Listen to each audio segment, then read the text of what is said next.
Ada hadis dari Nabi kita Muhammad sallallahu alaihi wasallam. Ini hadis diriwayatkan oleh Imam Muslim di dalam sahihnya, yang dilahirkan tahun 204 Hijriah, wafat 261 Hijriah, dari sahabat bernama Huzaifah ibnul Yamani. Di situ hadis ini marfu'. Wa ma adaftahu ilan nabi marfu'u. Apa-apa yang kau sandarkan kepada Nabi disebut hadis marfu'. Artinya ini sabda Nabi sallallahu alaihi wasallam lewat sahabat bernama Huzaifah al-Yamani. Di dalam riwayat ini dinyatakan fuddilna 'alan nasi bi thalathin. Kita umat Islam diberikan keunggulan. Kita umat Islam diberikan keunggulan atas seluruh manusia. 3 perkara bithalafin. Yang pertama, ju'ilat sufufuna kasufufil malaikah. Dijadikan saf-saf kita sama seperti saf-safnya malaikat. Kita umat Islam ketika sholat berjamaah, sawu sufufakum fa inna taswiyatas sufufi min tamami sholat, min tamami sholati. Luruskanlah saf-saf kalian, karena sesungguhnya di dalam meluruskan saf bagian dari kesempurnaan sholat. Nah, safnya malaikat ketika ibadah juga seperti itu, sama persis. Bahkan Al-Habib Abdullah Al-Haddad di dalam kitab An-Nasaih Ad-Diniyah ada bab tentang saf. Itu kaum muslimin mereka membuat barisan, saf itu artinya barisan. Itu bukan hanya ketika mereka sholat 5 waktu secara berjamaah, tapi ketika berjihad, berperang fi sabilillah, al-jihadu fi sabilillah, itu barisan mereka juga rapi secara bersaf-saf. Bahkan Sayyidina Umar bin Khattab membuat barisan itu rapi, baik di saat sholat berjamaah maupun ketika bersaf di dalam peperangan. Beliau menggunakan pedang, kemudian ditarik jari menjadi jari kaki menjadi semuanya sejajar rapi. Makanya ditarik pakai pedang. Ada yang maju sedikit kena, ditarik. Nah, itu saking perhatiannya terhadap saf. Al-Imam Nawawi, kami baca di dalam kitab Al-Majmu' dan juga kitab syarahnya Sahih Muslim, anjuran saf itu rapat, itu anjuran itu di awal sholat.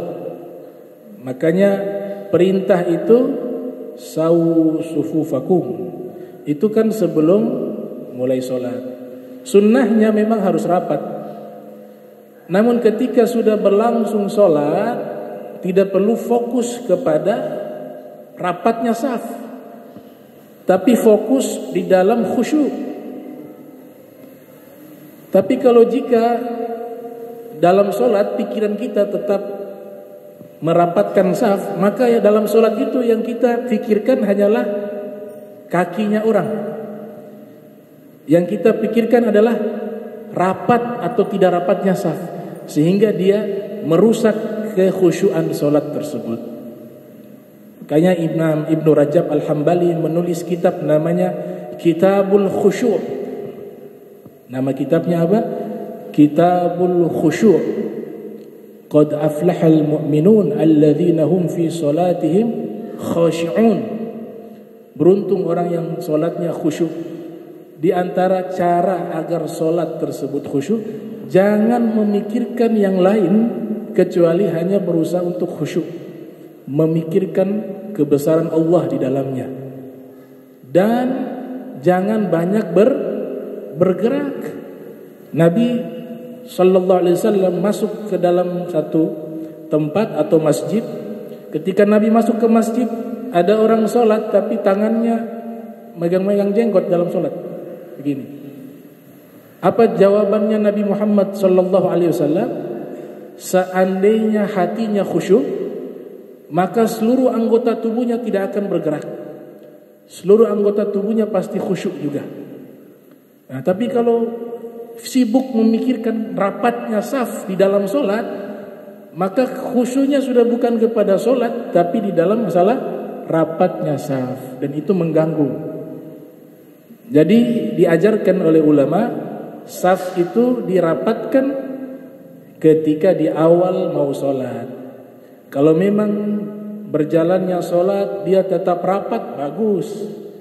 Tapi kalau keadaannya orang sudah fokus di tempat lain, mungkin dalam bacaan ayatnya dan seterusnya, sampai konsentrasinya sudah tidak terfokus dalam masalah saf, maka itu dia tetap fokus kepada surat atau ayat yang ia baca, bukan di dalam masalah fokusnya kepada merapatkan saf.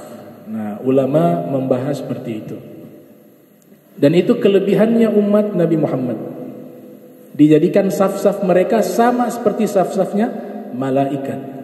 Yang kedua, ju'ilat lana al-ardu kulluha masjidah.